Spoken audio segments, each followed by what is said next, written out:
Mr. President. Senator from Montana. Thank you, Mr. President. I'd like to call up amendment number 1197 and ask that it be reported by number. Clerk will report the amendment by number. Senator from Montana, Mr. Tester, proposes amendment number 1197 to amendment number 891. I would ask unanimous consent for 4 minutes of debate equally divided. Without objection.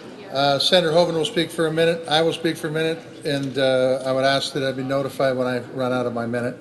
Mr. President, this is the most important vote of the night. It's 2:41, so pay attention here.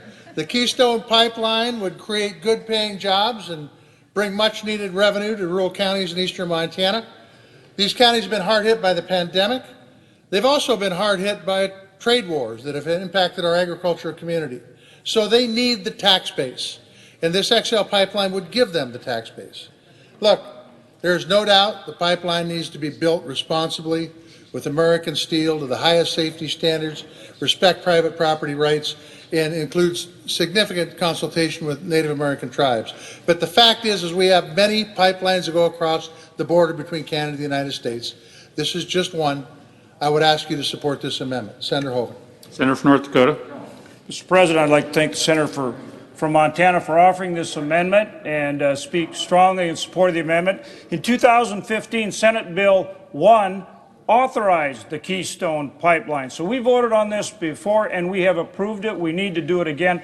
Look, whether you're for traditional sources of energy or renewable sources of energy or both, we need the infrastructure to move it around the country as safely as possible in an environmentally sound way on a dependable basis. That means we need transmission lines and we need pipelines. Let's come together. Let's continue to build our energy future, not to mention the 11,000 plus jobs directly involved in working on this pipeline. But for energy independence and energy security for our country, for good paying jobs, energy is foundational to everything we do in our economy. Let's support this amendment. I yield back to Senator Tester. Mr. President, I ask that unanimous consent that Senator Manchin be added to this amendment. Without objection. Senator from Vermont. President Biden is right.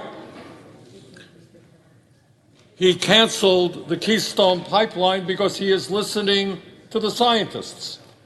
And what the scientists are telling us is that we have a small number of years, 5, 6, 7 years, before this country and this world face irreparable, I underline the word irreparable, harm because of climate change.